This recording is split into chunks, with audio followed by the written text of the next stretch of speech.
Hey, JD here. Welcome to the Mead House. You know, over the past several years, we've brought you over 125 episodes of mead making, education, information, and entertainment. More than 80 guests have stopped by the Mead House. Professional mead makers, medal-winning home mead makers, competition organizers, experts on yeast and honey specialists have all visited to share their knowledge. The Mead House is produced for home mead makers and brewers looking for a bit of inspiration and information from the many guests and discussions we have here at the house. You can help support the Mead House by joining the Mead House Keyholder Club on Patreon. Just go to patreon.com and search for the Mead House. There's also a link in the show notes. For as little as $2 a month, you can become a key holder. We've teamed up with some great companies to provide thank you gifts for your support. So get on over to Patreon, join the Mead House Keyholder Club, and get your own set of keys to the Mead House.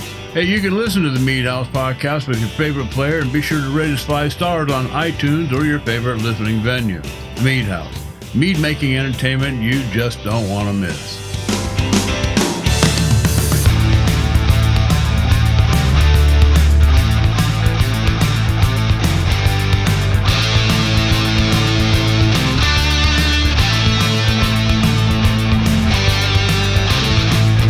Now, why don't you tell us about one of your mead fails? Using lavender, an excessive amount of lavender. One of the first times I ever entered a contest, Renaissance Festival local, Chris England gave me a 14 and said it smelled like grandma. Or maybe it was, actually he said it tasted like grandma. Your grandma or his grandma? Dave, come on up, last time for your question. He wrote that on a score sheet? I think so. All right. Scoring a 14 and the judge saying it smelled like grandma, Ryan. This was a panel, I guess, that was put together after one of the judging sessions. I think you know more about it, but maybe Jeff, you were there too. I think you were the one that recorded this piece on this panel. I think it was Matt Whitey was talking about, what was it, one of his first entries?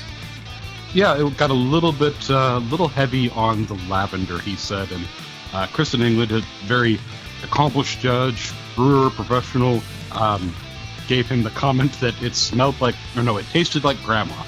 It tasted like grandma. Tasted like grandma. Hey, good stuff. Hey, welcome to the Mead House, and thanks for listening to episode number 138. Hey, you know where to find us on iTunes, Stitcher Radio, Spotify, iHeart, and we're just all over the place out there. They're all listed on the website. You can check it out at meadhouse.com. Hey, the Mead House is produced for home mead makers and brewers just like you, looking for a bit of inspiration and information from the many guests and discussions we have here at the house. Talk to us. We're on Facebook and Twitter, both at the Mead House, or you can just simply email us at info@themeadhouse.com. info@themeadhouse.com. Hey, Jeff and Ryan are both in the house. My name is JD Webb. In this episode, hey, we all just got back from Valkyrie's Horn up there in actually not Minneapolis. It was in St. Paul, Minnesota. Had a blast. I was up there for, I think, 4 or 5 days. I tell you, we're going to be covering probably 2 segments, talking about Valkyrie's Horn and some of the most amazing meads. I'm telling you. We'll get into that here in just a little bit. And then in segment 3, Facebook friends, of course, this is where we try to answer as many questions as possible based on nothing more than our own experience in our own brew house here at the Mead House, all that and more. But first, hey, thanks to all the Mead House key holders who help keep the Mead House podcast free. You too can become a Mead House key holder and help support the show for as little as $2 a month. We've got some great thank you gifts to send out to you, so get on over to patreon.com, search for the Mead House, or just click on the link in the show notes. Hey, what are we drinking tonight? I'm doing a double fist. This is like Mead House tradition anymore. If you're not doing it, something's wrong. I got a couple of Ryan sent home some bottles that he put together of mead. These are both braggots. One's a coffee braggot. The other one is a citrus braggot. And the coffee one first. Very, very, very, very light. Almost a very, very light roast aroma. Nicely carved. Coffee is very, very light. There's something else in there too now. Maybe that's the honey coming through, or the malt. Yeah, it's good flavor, good stuff. Let me try this other one, the citrus braggot. Hops. I know there's hops in there, some kind of a citrus hops. Wow, dude. This is like one you'd want to throw a 6-pack in the cooler and haul to the beach, or keep it on tap for the summertime. A little on the hazy side, but that's okay. I don't mind that. A lot of the beers I'm coming home with, the craft stuff that I come home from the liquor store with once in a while, are just that way.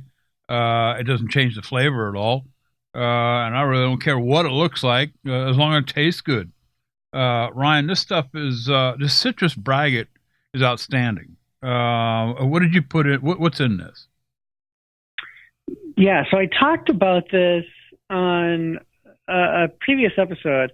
I made a batch of orange mead, and then I made, with some orange puree and I even added some orange candy syrup, I think it was. And then I made an ale, a wheat ale, with the Kvik yeast. And so the reason it's hazy is, the wheat malt doesn't, clear very, very well. And the Kvik yeast is kind of a pretty, medium flocculator at best. And so it's going to stay hazy. And then I blended the two together, a portion of each. I blended a portion of each together, and have this citrus braggot, and the hops were, I think, Amarillo, something that gives off some of that good flavor. So that's what you're drinking there. It's not exactly a Ryan braggot, but yeah, I think it turned out well. I also liked it. It's changed a lot. I'll tell you what, from when I first followed up and drank it to where it is now, it's continued to evolve. I'm not saying better or worse. Mm-hmm. I'm just saying it's continued to evolve. The coffee one, you talk about kind of a light coffee. Yeah, I've had a lot of coffee meads, and I've had a lot of coffee beers, and we've made some coffee meads before. Oh yeah. The ones that I like the most are pretty light, and pretty light on the coffee. It's not supposed to be that you're having a cup of Folgers here in your pint glass. It's just supposed to be that there is coffee as one of the flavor notes that come together to, hopefully make a pretty good braggot. And that's what I was going for there. So you talked about what else is in there. There is some lactose in there. There's also some oat malt oat malt and some flaked barley. And I had also done some oak. Some oak was in there. Yeah. And some of the honey, not all of it, but some of it was caramelized.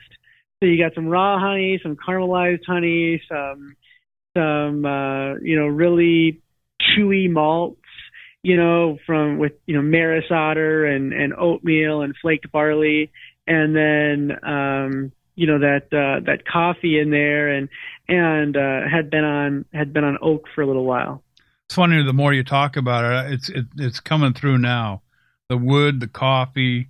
The coffee is very, very light. It's almost a mid to late palate. I'm with you. We've been through the coffee thing here at the Mead House from one end to the other. And I have to agree with you. I like the lighter, the lighter roast meads, I guess you'd call it.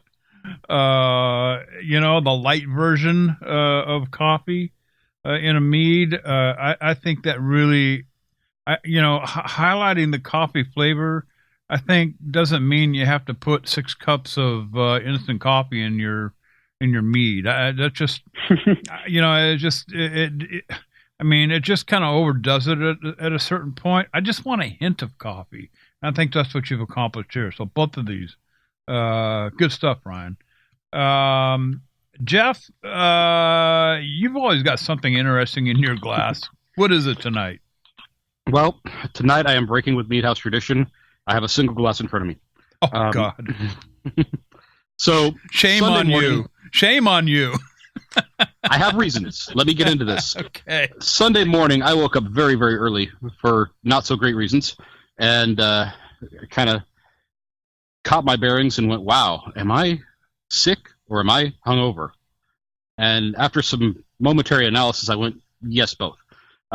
Yes.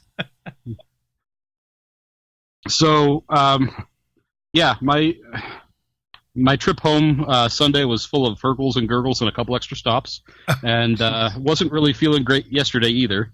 I finally felt good enough to have some substantial food at lunch today. That turned out to be a mistake.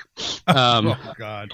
So I'm trying to keep it easy. I didn't want to not drink on a show about mead, but I poured myself a little 2-ounce glass of some Sap House Sugar Maple, which it's real nice and light. It's got some great tones of the honey and the maple. It's semi-sweet. It's not very heavy. And I think it's going to be just fine for sipping on while we're talking mead.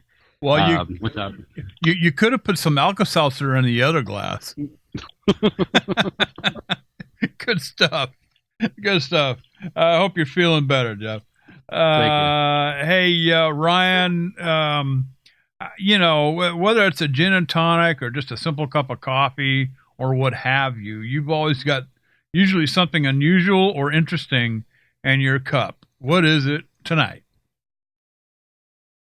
Yeah, so I got to tell a little bit of a story here to lead into what's in my cup. Uh-oh. I think about 50 episodes or so ago, we were doing some questions, and somebody had a question about where do we get bottles or how do we take off the labels, or it was something to that effect. And I had said, if there's any local competitions you get involved in, do that, because you're volunteer at the competition, help out, you'll get to, meet some folks, learn some stuff, maybe win a prize, try some beers, meads, kind of thing. But then, you'll probably also get sent home with some cases of bottles, because there's all these bottles left over, and usually they try to get rid of them, and whatever's left over just kind of goes into the recycling bin, and sometimes they don't want to overload those. Well, at Valkyrie's Horn here was a big competition. Valkyrie's Horn had about 300 entries, so about 600 bottles. And when you can figure that the second bottle is usually only opened for final table, best of show, there were something like, I don't know, say 250 bottles, of unopened mead. Oh my God. So I took 3 cases. And now one of those cases was for Jeff. One of those cases was supposed to be for Jeff. And I didn't have I didn't get to pick a lot of stuff, but I tried to get Jeff a nice variety. So there was some of the pepper meads, I had some of the hot pepper meads, some piment, some Sizers, some fruit and spice, a Polish, some nice stuff that I thought he'd like. And I was texted him and said, hey, I got to take off pretty quickly here, but it's on my patio, just grab it and go. And he's like, I'm already on the Iowa border. I'm not feeling well. And so I was like, oh, okay. Well, I guess I got three cases here to work through. So that's another reason to get involved in competitions, by the way. And I mean, you can help in maybe a more senior capacity is you'll usually get sent home and have that option of getting sent home with bottles. Yeah. And so I have some bottles that I took home, and that's what's in my cup tonight. I've got one open and I've got 2 backing it up. The one I have open is a hoppy mead. So that's all I'm going to say about it, is just that it's a hoppy mead. Yeah. And I didn't know, the information I have on it doesn't include like sweet or dry or hydromel or standard or sac or how carbonated it was. So I didn't know what to expect. I didn't know if it was where it was going to be. I opened it up. It was not carbonated. It was a still hopped mead. It's probably standard strength, and it is a little bit on the sweeter end. Like, it's a sweet mead that then is getting the balance or from the hops are trying to fight into this. And I don't get any hop aroma at all. So I assume what this mead maker did was probably boil hops. So probably, just took a in a hop sock or something and boiled hops, and then probably a significant boil, and then used that water when he mixed in the honey into that water and fermented it. Yeah. I've done similar types of bases with different types of meads I was making where I kind of wanted the hop bitterness, but versus just the hoppy aromas. So I am, that's what I'm drinking right now. And, and then if I open one of these other ones up, I'll open them up. I'll give you guys a little hint. I did find 2 more braggots, and that's what I've got, are two more braggots. I'll tell you what those are if I open them up. But, so for the next, I don't know, maybe a handful of shows, you'll probably be hearing me talk about some of the other bottles I brought home, just like I am here now with this hoppy mead. Hey, one of the benefits of getting involved in helping to organize and put on a competition. So, good stuff. Talking about competitions. Raven and I flew up there. I don't remember. I think it was on a Wednesday, and had a nice dinner with Ryan and Andrea over at the grill there at St. Paul Hotel, and had a lot of fun. And I don't remember what we did the next day. I think Raven and I goofed around. I brought my cameras with me, so I was out trying to get pictures. We just kind of wandered around a little bit. I know Ryan and Jeff were busy working on the Valkyrie's horn and everything. Thursday came. Jeff arrived in town, went to dinner with him over at, now this was a must-do from my wife. She informed me, but long before we even got the airline tickets, that if we're going to Minnesota for this Valkyrie's horn, we're eating at the Butcher and the Boar. So, Jeff and Raven and I had a nice dinner at the Butcher and the Boar on Thursday night. And Jeff, what all were we drinking? Scotches, bourbons. I mean, yeah. I don't remember what the hell what all were we drinking. There was some Irish whiskey. There was some Irish Scotch, whiskey. There was some bourbon. Yeah, it was a good time. Raven wanted the duck, so she had. That's the first time she'd had duck. Well, I shouldn't say that. That's the first time she's had like real duck. Okay, and she thought the world of it. She really liked that. So it was a lot of fun there at Butcher and Boar. Now let's get into the meat of the thing here. Valkyrie's horn. Again, this is something like the Iron Bee. From my perspective, this is probably one of the funnest times I've had. Besides the Iron Bee, and meeting all the folks. I mean, a lot of them I had met before from the Iron Bee. They were all there. Matt Whitey, Nathan Stegman, Al Boyce. I mean, just to name a handful. Josh Mahoney was there. I was hoping that he might have brought some braggots. Never got to try anything that he put together. But we came to the end of the judging right when they were doing some panels. We recorded some. Ryan, and but we're going to wait until a future show to get into some of the panel discussions that you had at the Valkyrie's Horn.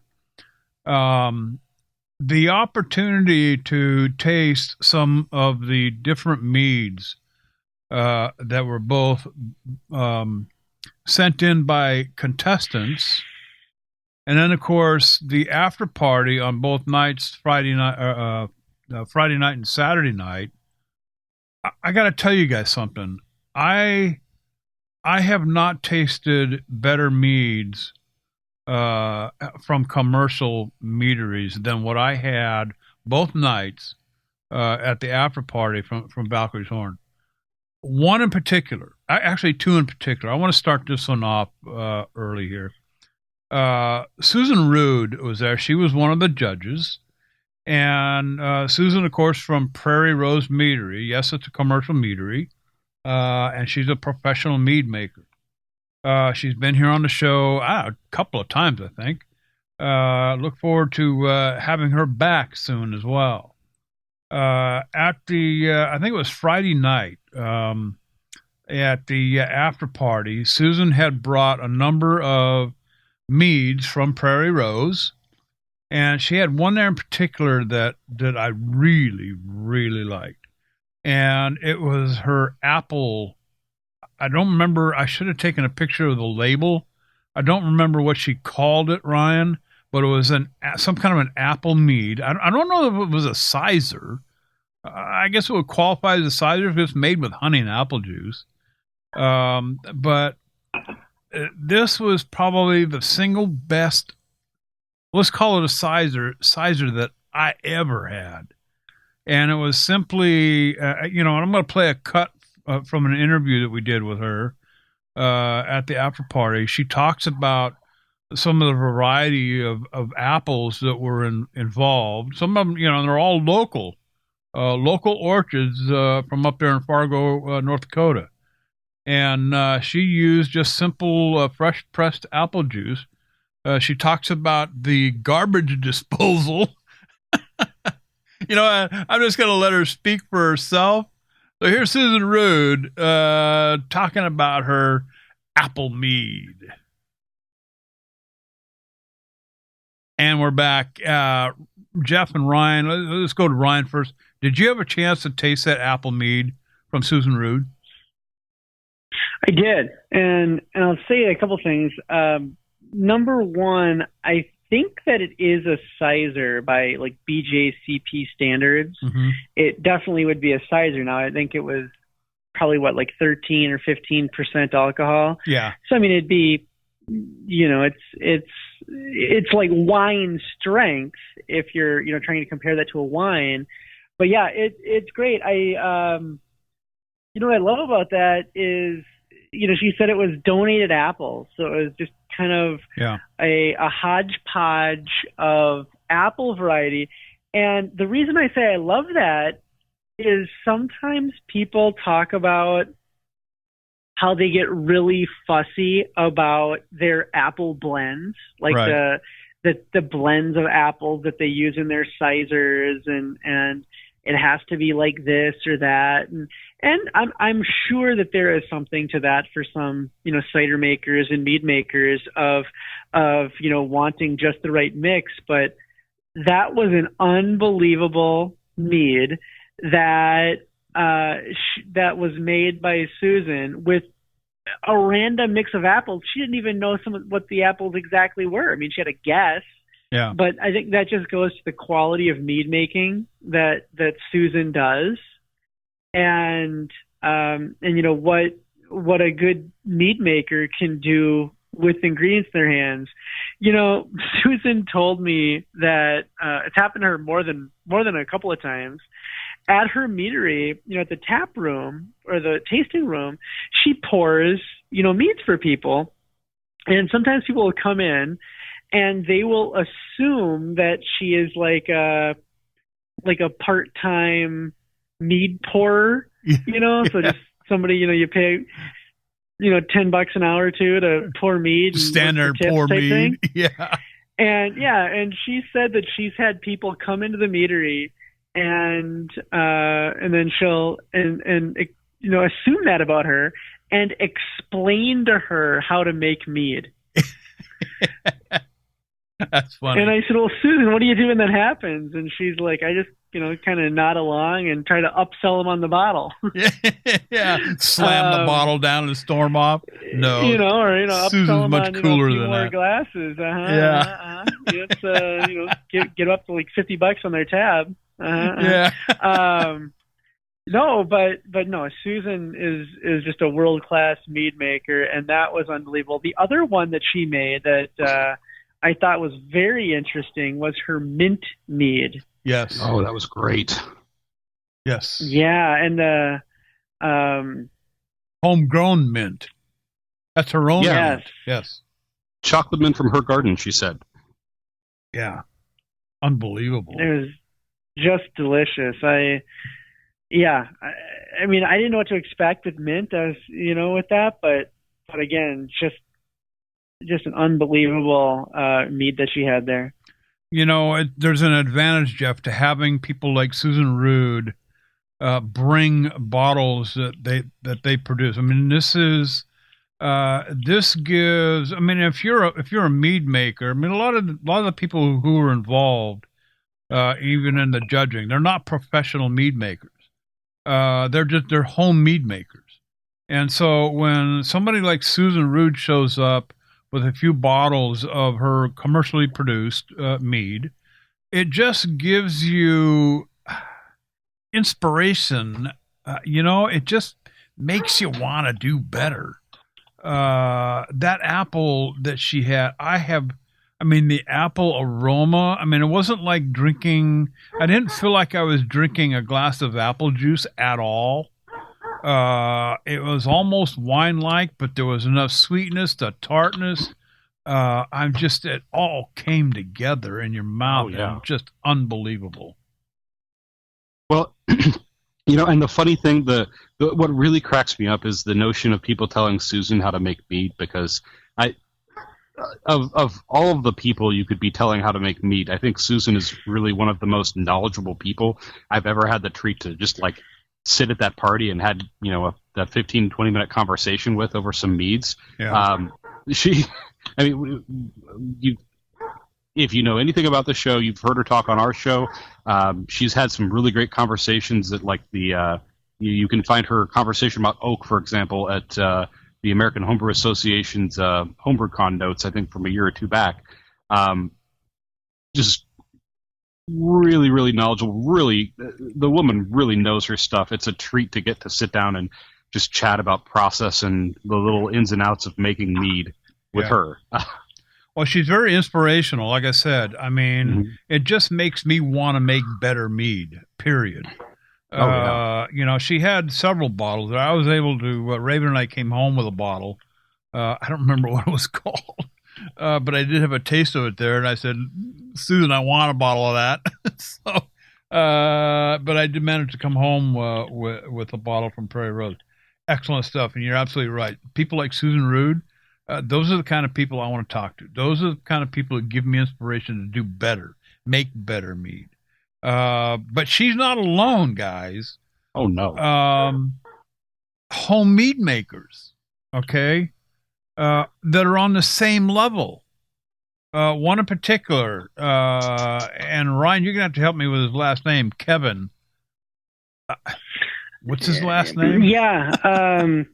Kevin Mensma. Sorry, Kevin. I'm not even pronouncing it the way other people do.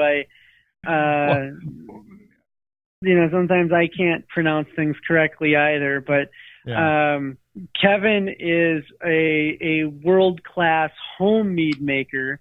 He's also a hell of a home wine maker, cider maker, and brewer. He's one of those guys who's kind of like a mad scientist fermenter. Yeah. This guy nails about everything that he puts yeast into. He had there was a couple of bottles of this chipotle pepper mead that he brought, And I've had maybe a dozen pepper meads from different folks. And, some of them are like, like chewing on a habanero right out of the box. And then some of them, it's that delayed action where you're looking for the fire extinguisher after you swallow, and everything in between. And Kevin had put together this chipotle pepper, and I don't remember the name of the peppers that he used in it, but one of them, of course, a chipotle. That's basically a smoked jalapeno, roasted jalapeno. But it was jalapeno, or it was a chipotle, dates. Do you remember what else went into it? There was avocado habanero honey, right? Avocado honey. Yeah, avocado honey. He loves that avocado honey. And I've got a cut that I talked to Kevin about his chipotle mead that I had, and I swear that was the best tasting pepper mead that I ever had. Here's Kevin talking about his chipotle mead. And we're back. Guys, I don't know if you guys had an opportunity to taste that or not. Ryan, did you get a glass of that at all? I think I did taste it. I purposely tried some of the, let's just call them more bold flavors later in the evening because I wanted to kind of preserve my palate. Okay, so that was Saturday night. So here's what happened Saturday night. We're at the after party, and the competition is now, completely over. It's after the award ceremony. We've got some great home meads, some great commercial meads. But then what we did was we had all of the second and third place meads in every single category brought up to the suite. So, the reason the first place isn't there is because the first place one then had to get opened at the best of show. So you've got the second and third place meads in every single category. And we were opening those just one after another, which is, why Jeff might have been a little under the weather on Monday or Sunday. And this is what I'm saying. Now, I tried some of the bolder flavors later in the evening, and my recollection starts to get a little less sharp than some of the meads that I tried. Mine too. Earlier. just palate fatigue. Just nobody should get the wrong idea. Just some mild palate fatigue. It's kind of Yeah. But that's why.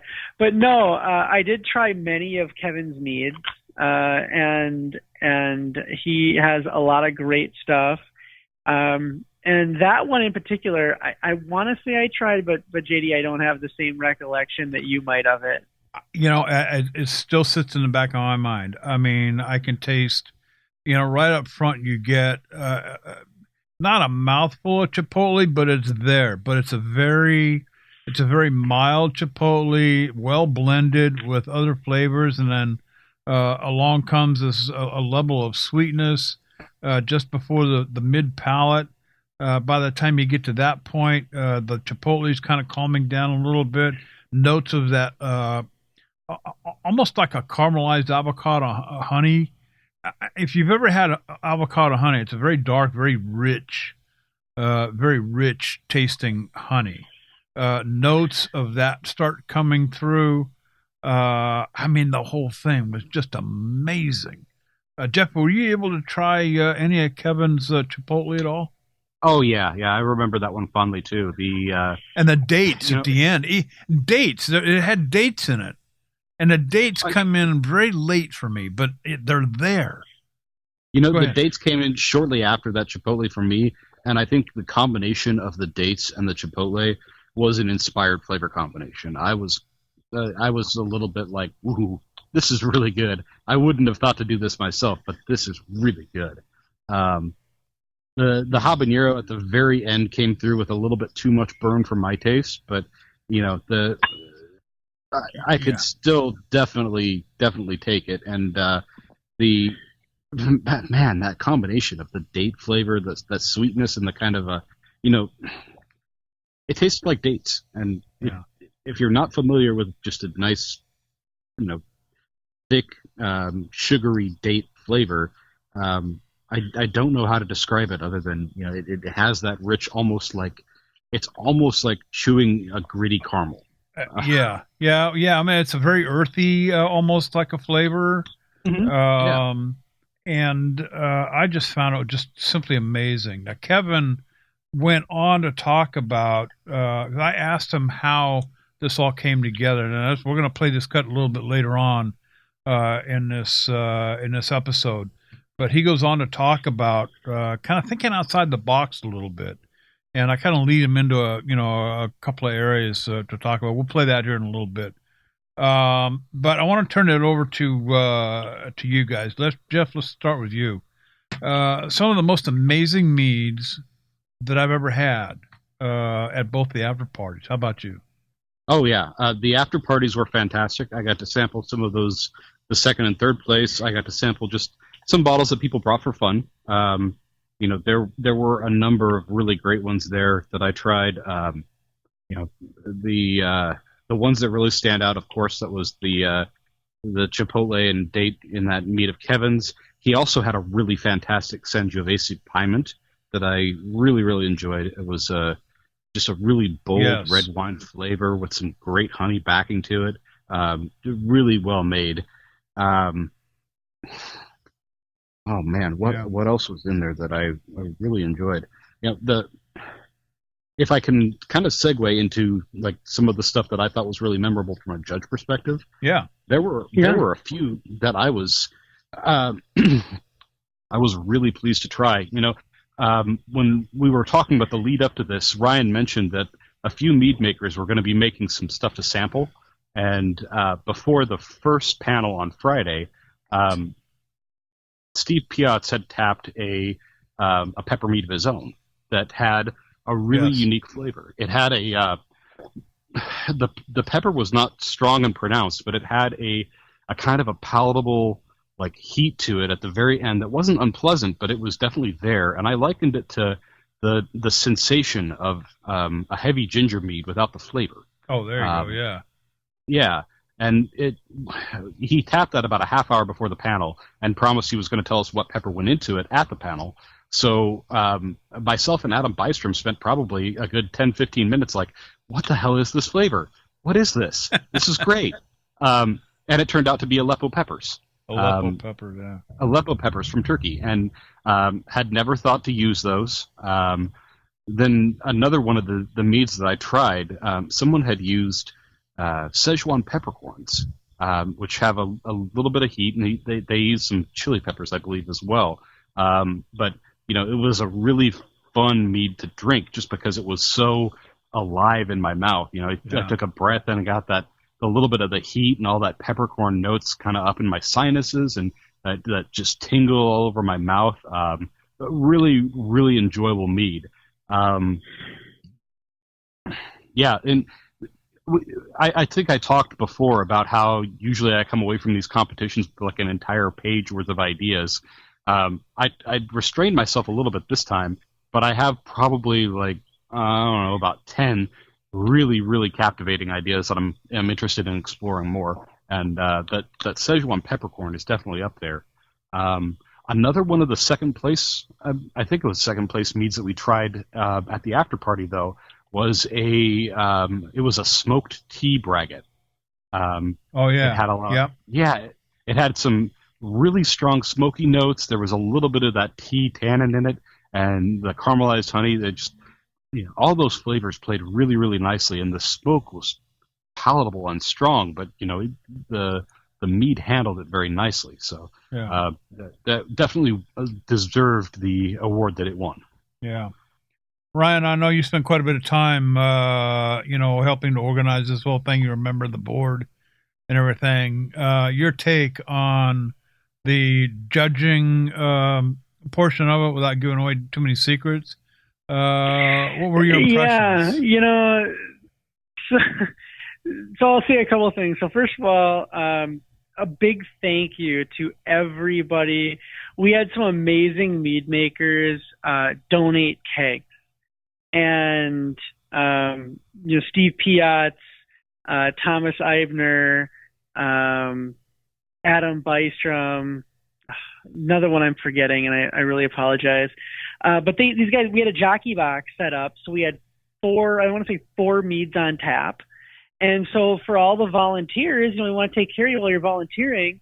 Well, we had 4 meads on tap, and not only did we have 4 meads on tap, but we had, we were at the Summit Brewery in St. Paul, and, their taps were wide open for anybody that wants to try any Summit beers. So, we're really trying to take care of everybody there. And so, a lot of people there wanted beer, and they'd kind of maybe cleanse their palate, with a beer or something, and go back to meads and everything else.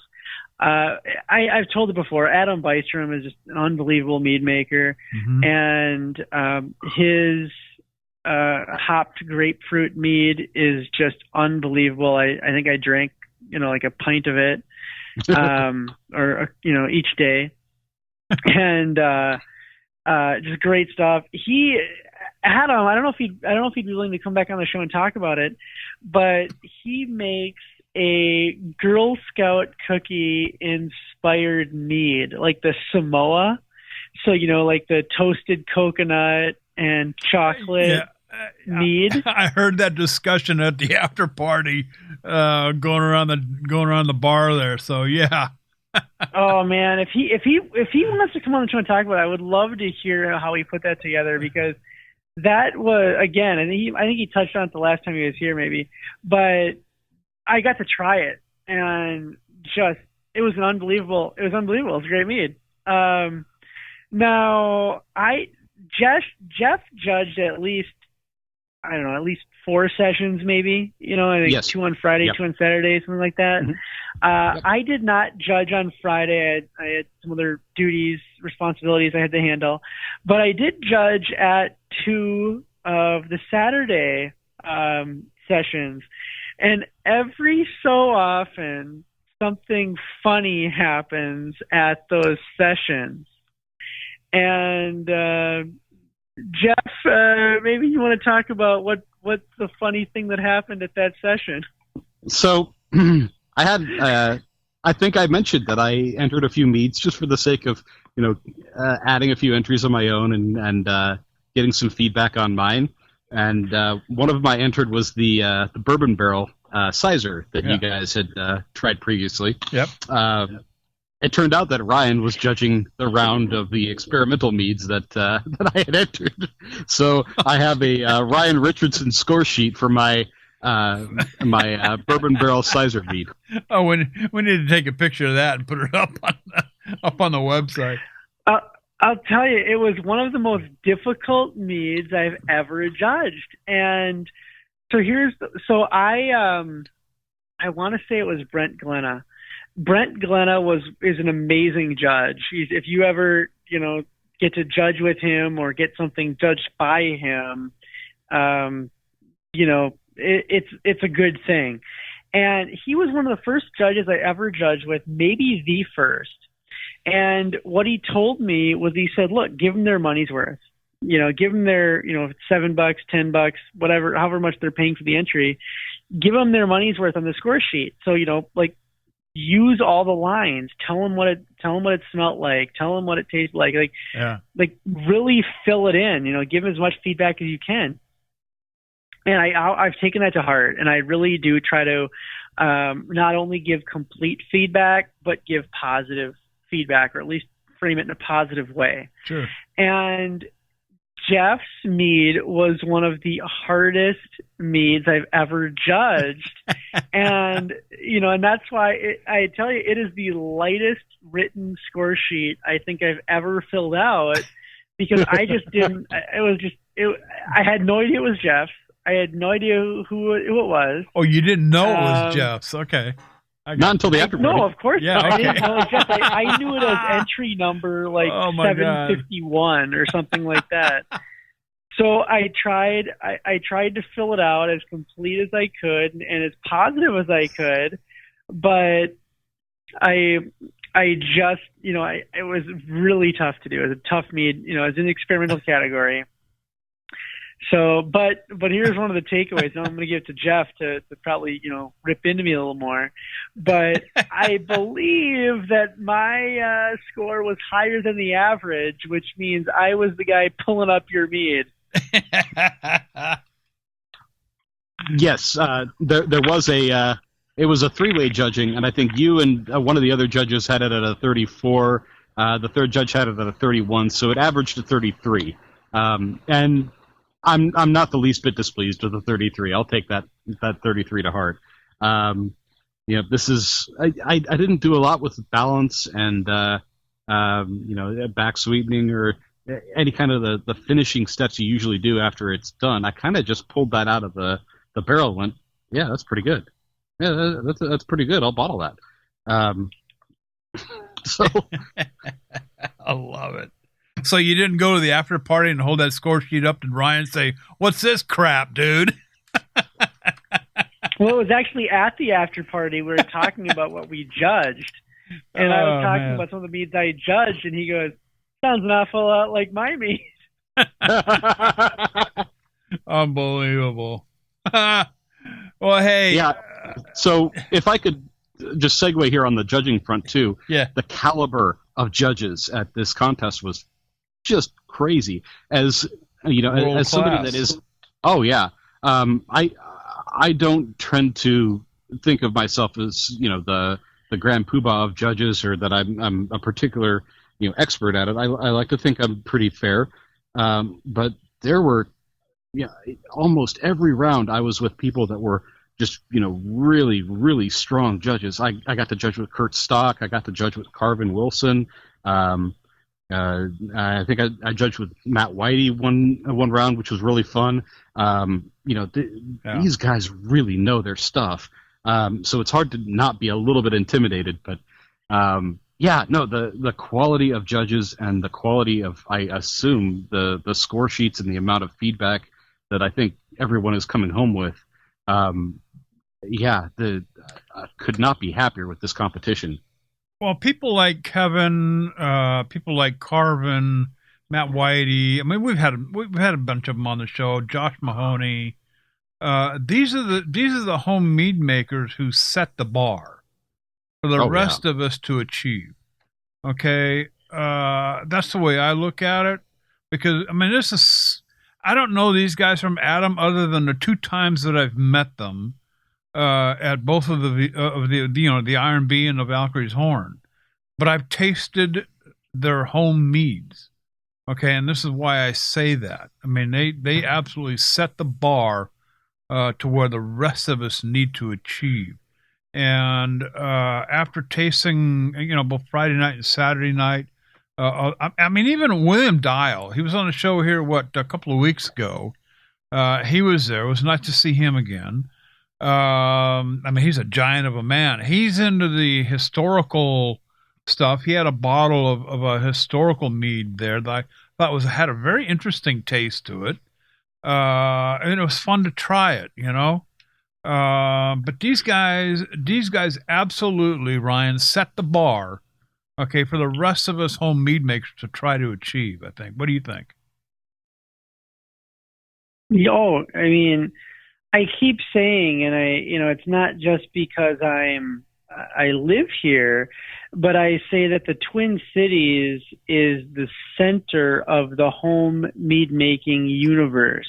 Yeah. With the quality of mead makers that are here, and you guys just mentioned, you got Kevin and Matt Whitey and Josh Mahoney and Kurt Stock and Steve Fletty and Thomas Eibner and Steve Piatz and William Dial and Tom Repas even made it in.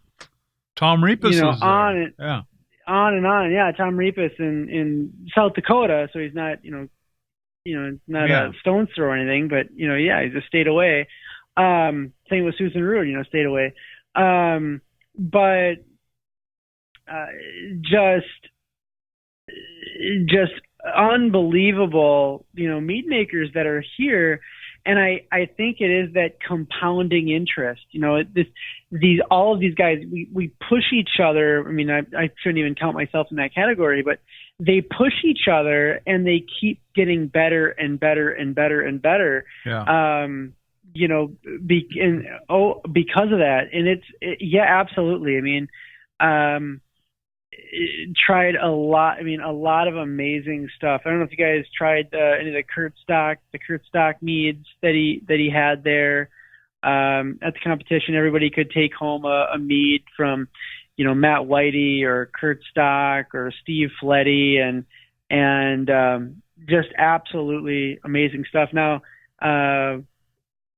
Jeff, you also brought home, I don't know, mostly ingredients, I think, maybe some other stuff too, but you came on with a truckload of stuff to hopefully, you know,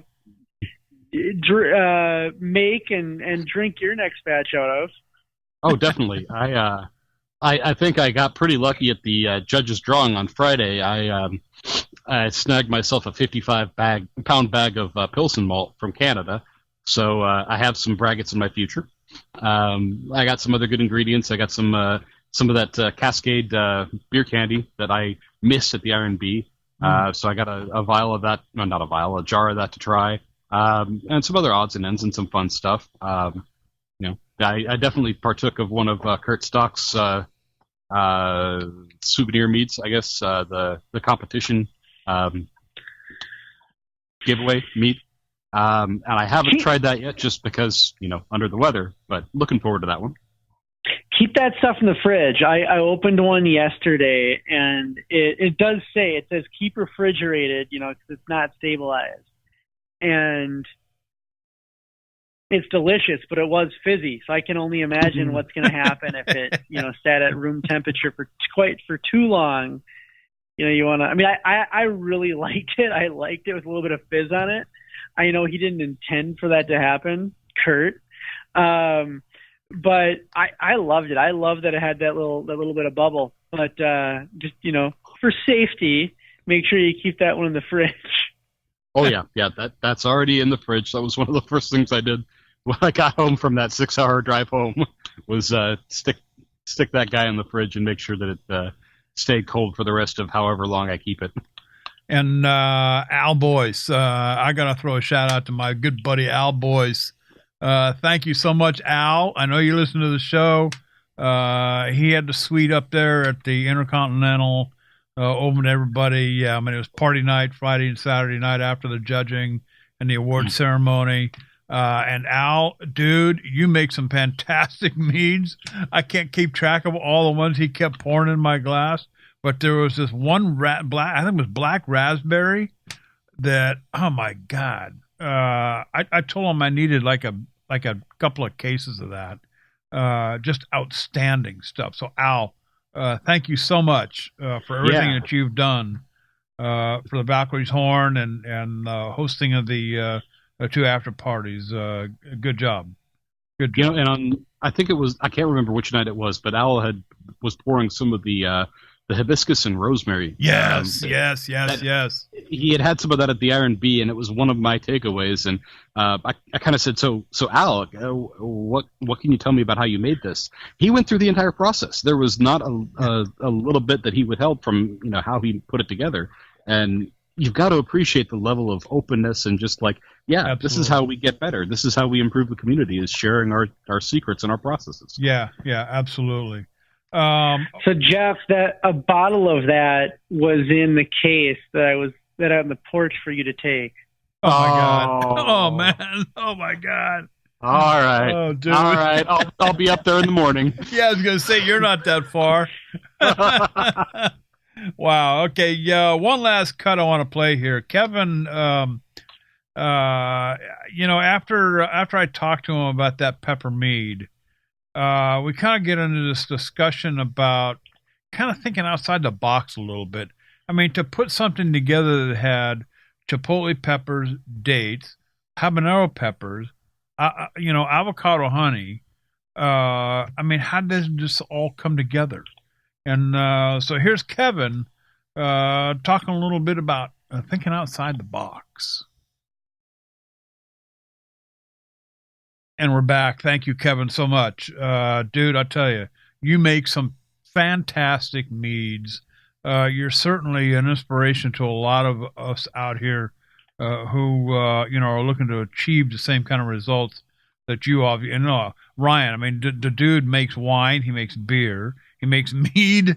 There's nothing this guy does. Doesn't do.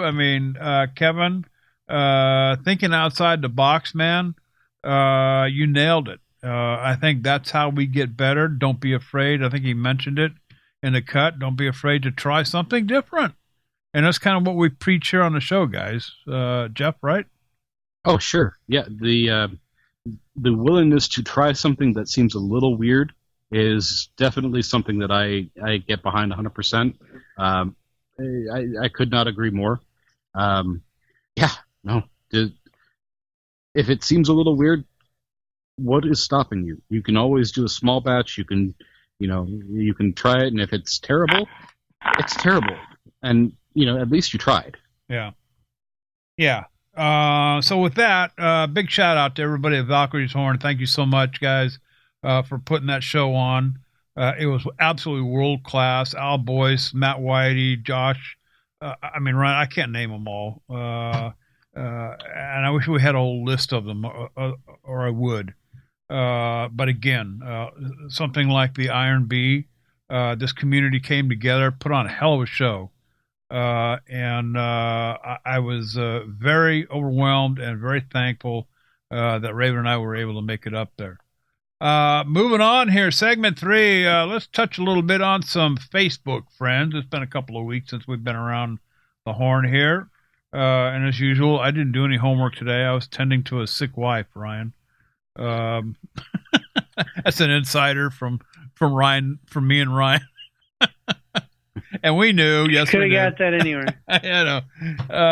But anyway, so Facebook friends, this is where we answer some questions from our Facebook friends, Reddit friends, and just a lot of our mead making friends out there with no formal expertise other than what we've experienced in our own brew house. So Ryan, if you've got a couple of them, go ahead and start it off, man.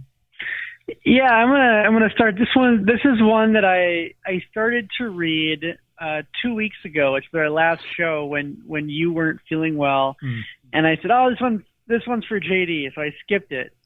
Well, now that you're back, I'm coming back to you with it. This is from our friend Brian, and Brian must not know everyone's history, because Brian's question is, has anyone made a pumpkin mead? I'm interested in trying this fall, but looking for recommendations. Okay. All right, let me get into this pumpkin mead thing. All right. There's only one thing that canned pumpkin, cut up fresh and baked pumpkin is going to do for you. And that's just add a level of creaminess to your meat. Okay. You're not going to get any pumpkin flavor if you've ever eaten a raw pumpkin or I'll tell you what, go to the store and get a can of organic pumpkin pie filling. Okay. The unadulterated stuff, unsweetened, on everything. Okay. And just open the can up and get yourself a big spoon, like a soup spoon, and take a big spoon of it and shove it in your pie hole and tell me what it tastes like. Okay. Believe me, you're not going to want to make a mead out of that. Okay. That's my take on that. Where the pumpkin flavor comes from is actually in the spices. Now, my first attempt at a pumpkin mead failed absolutely miserably because I thought, gee, pumpkin mead, that means tons of pumpkin, right? No. But I have made some pretty darn good tasting pumpkin braggots and beers. Okay, and that pumpkin flavor to me comes from the spices. That's your cinnamon, your allspice, some vanilla. Go to the store and look at the contents of pick up a jar of pumpkin spice and look on the ingredients and see what's in it. You can also go on the internet and just type in pumpkin spice, make your own spice, and put something together. The trick is how much. Okay, this is something like dry hopping a mead or adding adjuncts later on, maybe possibly in secondary. I don't know that I'd do it in fermentation, but I think what I would do is get like a little tea bag. Okay, and you can buy them. Go to Amazon. Amazon sells everything. I'm not sure why we even have stores anymore. But just look for, these little tea bags you can buy and put your pumpkin spice in that. Stick down your carboy and your secondary, and remember to taste daily. Okay, taste it daily, because there'll come a point where it's oops too much, and now what are you going to do? So, Ryan, that's my take on the whole pumpkin mead thing. If you guys got something different, feel free. Yeah, I'll throw in here. Don't make a pumpkin mead. Don't make Use a pumpkin. I'm thinking entirely different than you are, JD. Use butternut squash, and here's why. It has a very, very similar flavor profile, but it's about 25% more sugary.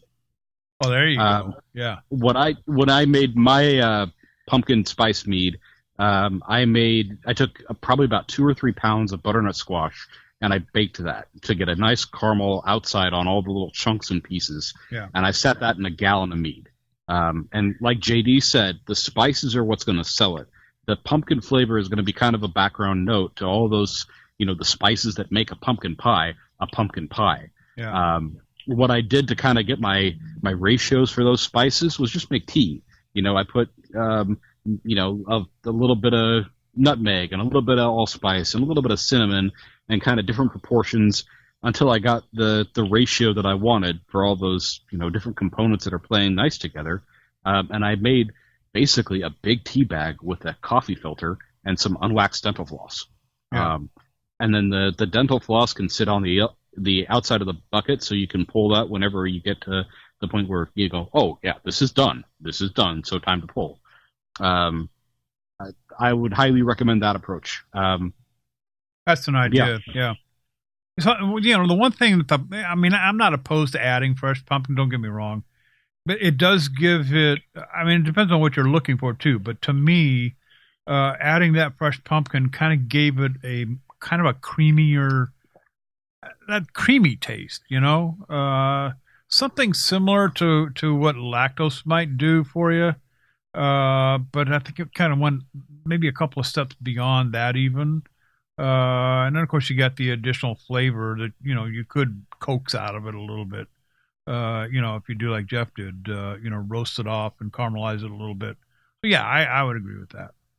Ryan, you got anything different? Yeah, the two things I would do, and I'm kind of echoing what you guys are saying.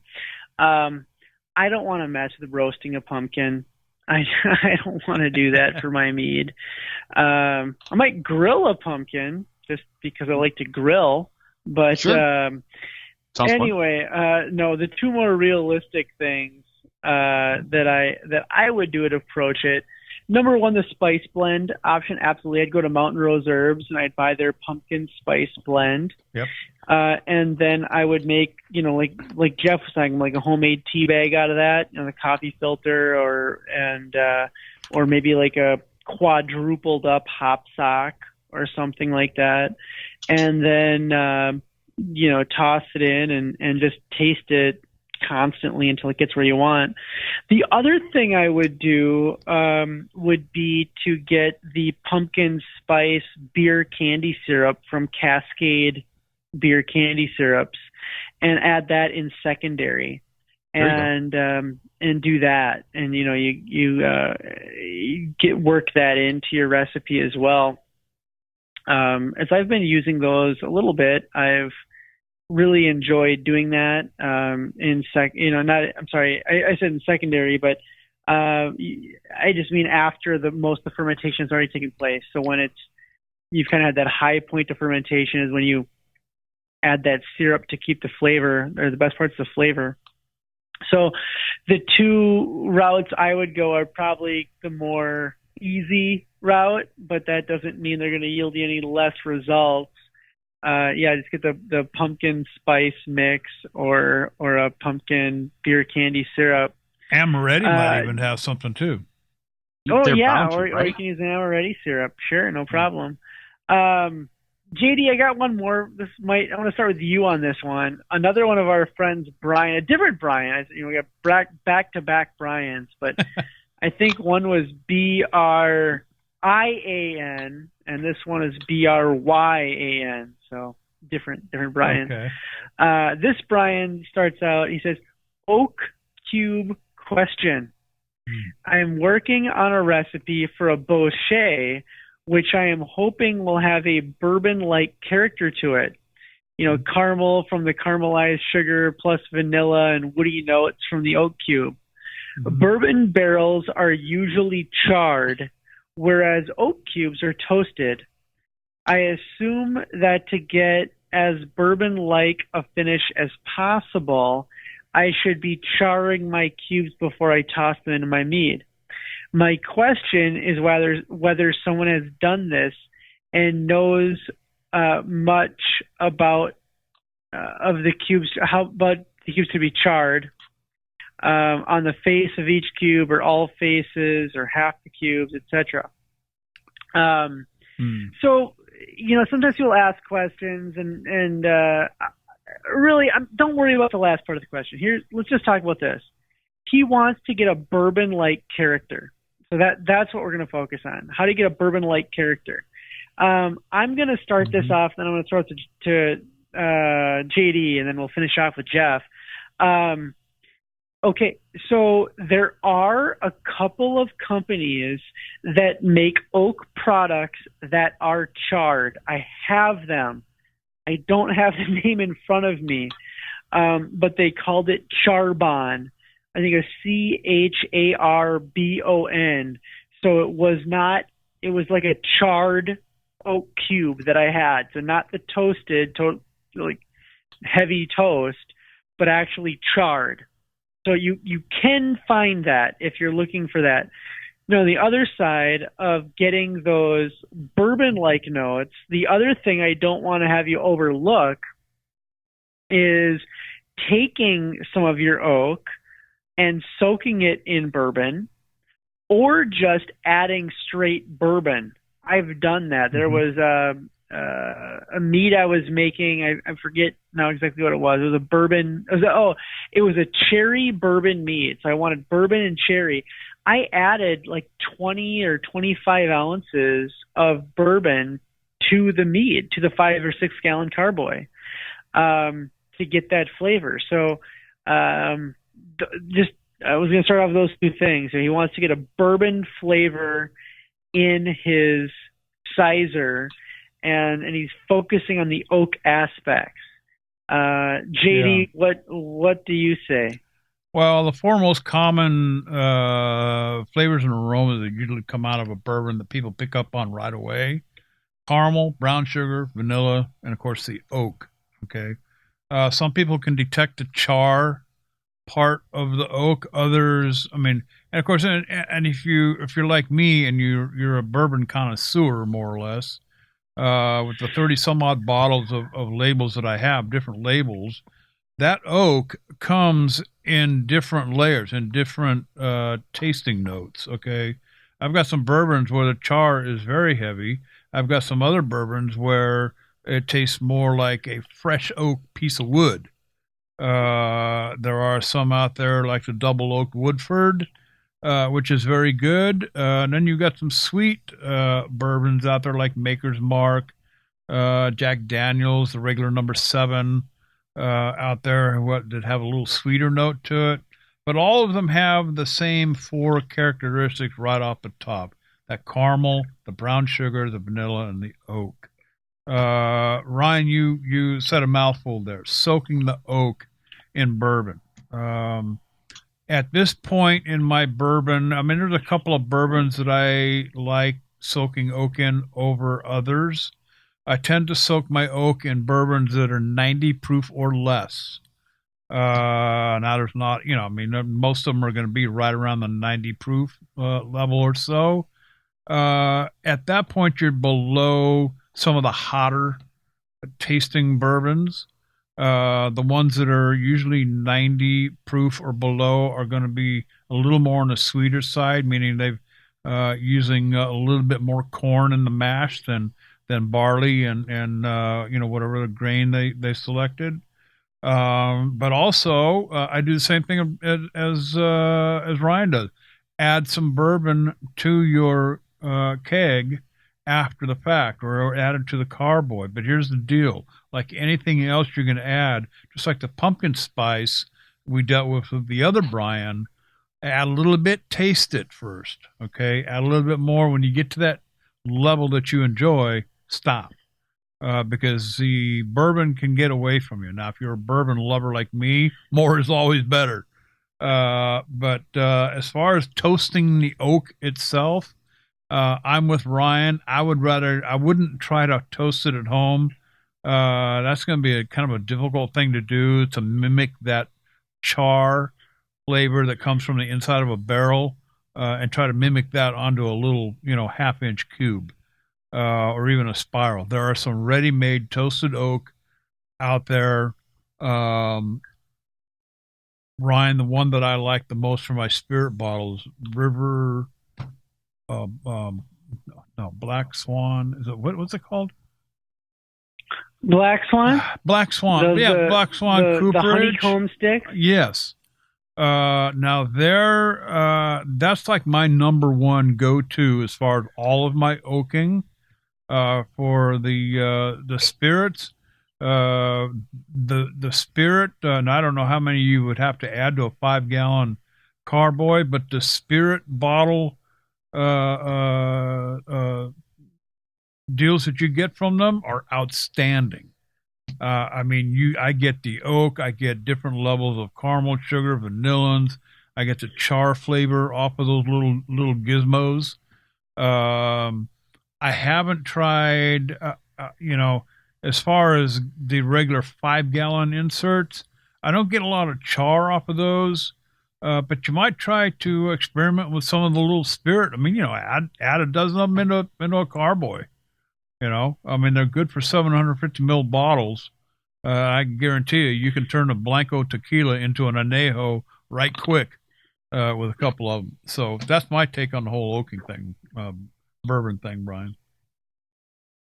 So I'll throw in my 2 cents here. What you guys have already said is pretty much everything I'm going to say. I would say if you're going to go for the bourbon flavor, either do like Ryan said, get some of those charbon, the charred oak pieces, or get some heavy toast oak that's going to emphasize more of the vanilla, and then add some bourbon. Either soak the wood in the bourbon or add a little bourbon on its own. I think those are great ways to do it.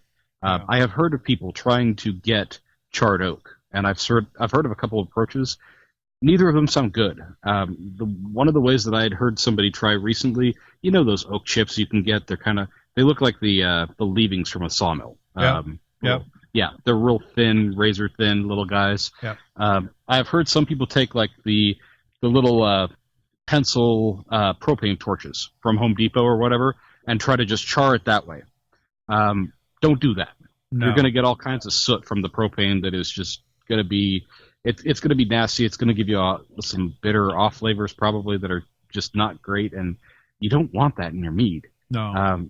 The other approach that I've heard people take is to like basically line a sheet pan with aluminum foil, put a bunch of either the chips or the cubes or the beans or whatever you want to call them on there, and bake them in your oven.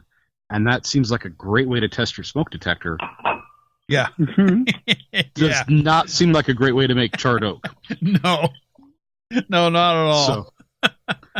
So I think you guys are right on the money. Take what JD and Ryan have said and roll with that. Yeah, the other thing vanilla, brown sugar, you play around with those flavors too. Absolutely. Take some brown sugar and caramelize it in a cast iron skillet. Burn it. Not burn it, but caramelize it up. And you can toss that in. If you're trying to mimic a flavor of a bourbon and gather all those flavors up, and of course, we're talking about the experimental stage here. I don't know what proportions of brown sugar, caramel, vanilla, oak we're talking about here, but those are the 4 usual suspects. Okay, that's found in just about 99% of the bourbons out there. Those are the 4 that most common people who drink bourbon will come up with right off the top. So Right. Or heck, just use some bourbon and then maybe add a little vanilla or a little brown sugar or a little caramel sugar, whatever, just to enhance the one flavor that you're really looking for that you think will make that mead pop. Yeah. It's worth a try. Yeah. There you go, Brian's. Jeff, have you got anything from Reddit? Yeah, I do. Let's see here. As we're waiting for Jeff, this citrus thing. Oh, geez, Ryan, you need to put this in like a keg or something. This is good. This is really good. So, well, thank you. This one is from user Fu_Manchu on Mead, the Mead Reddit. Says 2 weeks into Mead, questions and concerns. I've been brewing 2 gallons of blackberry vanilla mead for about 2 weeks and 2 days now. Just went and checked on it to see how it was doing, and I was going to leave it alone for at least a month. The past 2 weeks have been really kicking and bubbling, but I just noticed today there's very few bubbles. The water in the airlock is now level. Is the mead done? Should I let it sit longer? Add more yeast? I was expecting about 14% ABV. The blackberries are broken down a bit. They don't have pigmentation anymore. I just want to know where to go from here and make sure I don't F anything up. This is my first brew. You know how it is. So he doesn't go into a lot of detail as to how much sugar was in it, but at 14%, how much honey was in it. At 14% expectation, I can imagine he's got a fairly good amount. He doesn't say what kind of yeast he was using or what kind of staggered nutrient schedule. But is 2 weeks unheard of for a strong mead to be done? Does he have anything to worry about? Depends on what temperature it was fermented at and where he started at on the hydrometer. Mm-hmm. I don't know. Hard to answer that without knowing what his beginning numbers were. You know what I mean? Yeah. Right. So a couple things. Yeah, is 2 weeks unheard of to have a strong mead being finished? No, absolutely not. I think if you follow a standard staggered nutrient addition, especially, you can have a very strong mead ferment out in that time with very little to worry about. I think that asking him if, when he says, is it done or that kind of a thing, you do need to check your gravity. You should know what your starting gravity is. You should know what your ending gravity is. If you're going to buy one piece of equipment other than a fermenter and a bottling bucket or a siphon or something like that, it should be a hydrometer or a refractometer, maybe. But you've got to know counting bubbles is not a good way to know where you're at, gravity-wise, how much sugar is in there, etc. You should be if you measure the sugar, you'll know exactly where you are. Now, should I add more yeast? Typically, the answer here is no.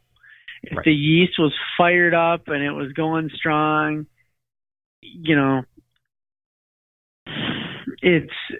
I should say adding more of the same yeast is typically no. So if you use, USO5, and it's fermented for a while, now it's done, adding more USO5 is not the answer. The only time that I can think of that you'd ever need to add more yeast during a fermentation would be if you shot past the alcohol tolerance and you didn't want to. So if you intended a yeast of mead to be at 18% and it stopped at 12% because the yeast you used only had a tolerance of 12%, and maybe it got to 12 or 13, then it died, and you still need to get, to 18%. Well, then, you need to add another yeast that can handle that kind of, alcohol. Other than that, if you dumping in more USO5 ain't going to do you any good. No. You gotta, again, it's buy a hydrometer and know where you're at. It's a learning thing. I'm not scolding you. I'm not telling you something wrong. I'm just, the first time I made it, the first thing I ever fermented was cider. I didn't have a hydrometer. I let it rip, So I'm not, yes, you say you know how it is. Yeah, I know how it is. So, no judgment on this end, but, if that's your, get a hydrometer for your next batch. Yeah. Absolutely. And I would throw in, at 2 weeks, he may not be completely done, but he's probably well into secondary at this point if things are slowing down for him. Yeah. So he asked if you should leave it, let it sit. This might be a good time to consider taking it off of the all the blackberries and moving it into a secondary container and letting it sit in there and kind of just mature for a while. That's another thing that starts to come with experience, and you may not get that right the first time. That's fine. This is part of the learning curve, the experience of learning to make mead on your own. There's nothing wrong with that either. I would absolutely let it sit for a little while longer and just kind of mature. If you want the tannin flavor, leave it on the blackberry skins and little bits and pieces that are kind of sitting out there. Another thing that he didn't mention is how does it taste? It's a good time to ask. Yeah. Does it taste like it's getting where you want it? I mean, if you're getting and again, this is one of those things you learn with time, but if the tannin flavor is there, I think it's time to get it off the skins. If you want to let it mature on the skins a little while longer, there's nothing wrong with that either. This is part of the learning curve of tasting and figuring out what you like and what you don't. And so, yeah, no, I don't think you're done. I don't think you're ready to bottle. But I would say there's probably nothing to worry about. Yeah. Good stuff. How about one more, Jeff? I think we've got time for one more. Sure. Let's see here. While Jeff's looking for that, I want to say, we've talked a lot about Kevin tonight, and I just kind of rummaged through a box here, and I opened up a bottle of a Kevin Braggot. This is a American Wild Vice Braggot, and man, it's delicious. It's got some strong tartness to it, some breadiness to it. It's extremely pleasant. It's got kind of this, in a good way, a little bit of like a cidery quality. Mm. It's delicious. I mean, this is a very, very well done braggot that I really enjoy. Like, I'm almost intimidated. I mean, like you said, Kevin does everything well. He does wines, ciders, beers, and about every kind of mead you can imagine, from Pymonts to braggots. So, just another one that Kevin nailed that I have the privilege of sampling. Yeah.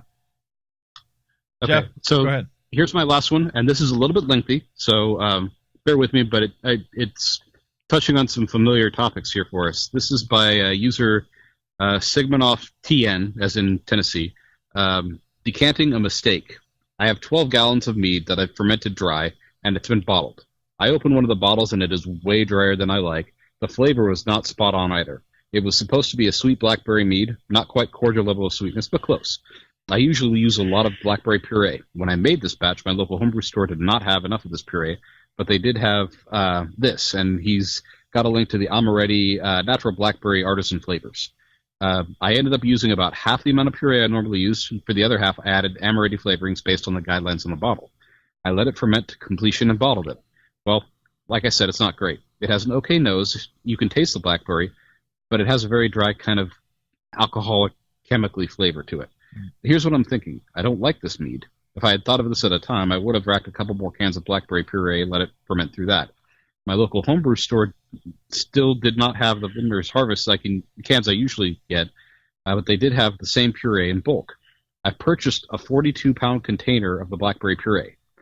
What are your thoughts on the following? Filling a carboy with star sand, putting a dip tube into the carboy through a 2-hole stopper, pump CO2 into the carboy through the other hole, and 2 to 3 psi, forcing Star San out of the carboy, filling the carboy with pure CO2, then uncorking bottles of mead, pouring the mead into the carboy along with the hose running more CO2 into it. This way, when the mead glugs out of the bottle, it'll draw CO2 into the bottles and fall through pure CO2 atmosphere. Adding 15 pounds of blackberry puree, letting it ferment in secondary. Or would you do one of the following? Just hide the bottle somewhere for a couple of years, hope it improves, start a fresh batch using just puree.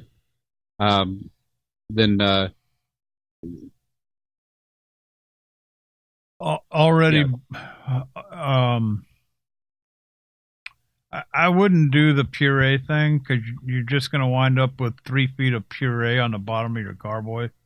Absolutely. I wouldn't do that. If it already has a good blackberry flavor, why would you want to add more puree?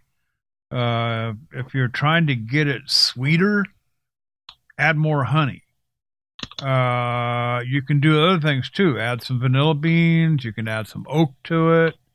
I took one that was, Ryan, that very first, I think I called it January White, that you had a bottle of when you were out here a couple of years ago.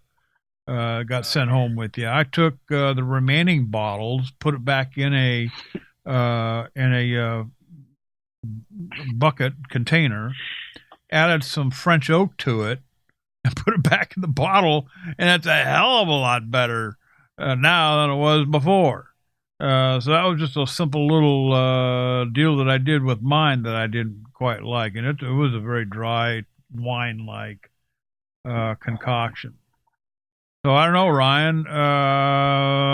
What does this guy do with the? I would not put the puree in.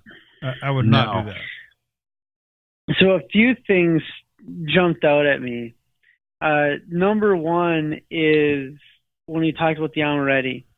Now, when Deborah Coletti was on our show, and she's been on the show I think twice. Yes. She said a couple things about the Amaretti products. Number one is that, I'm going to try to get this quote just right. Sweetness is the dance floor that flavor pirouettes on. Something it like was that. something yeah. along those lines. It was the fact that you've got to have a little sweetness for the flavor to play on. Yep. If it's totally dry, you're not going to get the same flavor. So, and then she also had said, you best flavors are when you add the Amaretti products either post fermentation or in secondary. So just keep that in mind for the next time you make this. You probably don't want to add your Amaretti in primary. There's really no sugar in it. So the next thing that I'm thinking of, and same thing with JD, is that I don't know about the puree. If you're going to go through that trouble and set up that opportunity to empty all the bottles into a carboy and then add something, I would do some kind of a sweetener. So I would add either honey or like concentrated blackberry juice or something just to really increase the flavor, the sugar and the flavor to get it where you want it to be. Now, the last thing I'll say is that I debated on writing this down on an entry, and I didn't, but it was a melomel, and I didn't write it down, but I wanted to be positive, and it sounded positive in my mind, but then I realized on paper it might not come across as positive. But what I wanted to say was, would make a decent sangria. I was just, dude. ESP going here. You might not want to see that on your judge sheet because, like I said, I try to be positive on the judge sheet, like constructive criticism, that kind of thing. So I restrained from writing that because I didn't want to write that. But I felt that I was like, this mead would actually make a pretty good sangria. So, again, maybe with this guy, this is black, yes, I would stick at least a few bottles. Put a handful of bottles on a shelf and forget about them for a year and try them and see how they are. But the other thing I do is sometimes I don't want to go through the trouble of debottling and, and then putting it in a carboy again, cleaning a carboy again, putting it in a carboy again, adding something else, racking again, bottling again. I don't want to do that. I don't.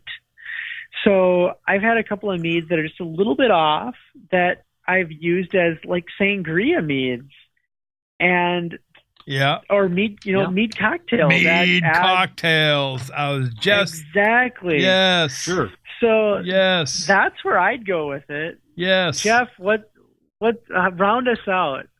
So the other thing that I don't think you guys had touched on, he mentioned that it has that kind of an alcoholic-y hot taste, and it came out really dry. Yeah. Well, here's the thing. Like Ryan said, you need some sweetness to really get that flavor to come through. I don't think it'd be a terrible idea to back sweeten, whether you're using some fruit juice or some honey or 7 Up, some more of the Amaretti. 7 Up. Put a little, pour yourself a glass, put it in some over the ice, add some 7 Up. I mean, Here's something I will say from a balanced perspective. It sounds like he got more alcohol than he was intending. Yeah. Or he got more alcohol than he wanted. And alcohol will fight other flavors. If it is a really alcoholic mead, you're going to get some of that alcohol heat, and it's going to take away from the fruit. Sure. What I would do for future batches, honestly, plan to have something in that nice, 10 to 12% range if you want to go on a more alcoholic, and then plan on back sweetening. That way you have less of the alcohol to fight that fruit flavor, and you'll get a cleaner presentation of the fruit once you've added whatever your back sweetening was. That heat from the alcohol might calm down with age. It might not. It's a little hard to say. But I would plan on not having something so alcoholic, and plan on stabilizing and back sweetening when you're done with it. Drink it all and then go join AA. Good stuff, guys. Hey, we need to leave it right there. We are just flat out of time. Hey, all the guys at Valkyrie's Horn, Al and Matt and Josh and William Dial was there. All the folks that I met, I'm sorry, I just can't name them all. Thank you so much for such a party. Ryan, you too, Jeff. Just an outstanding time up there in Minnesota. Hey, don't forget, let us know what you're brewing, and we might even give you a call. Email us, info@themeadhouse.com, or just send us a message on Facebook or Twitter, both at The Mead House. Hey, in the meantime, happy mead making. That's it for this episode. Ryan, flip the lights off. Jeff, slam the door shut. Hey, we'll be back next week with episode number 139 of The Mead House. We'll see you then.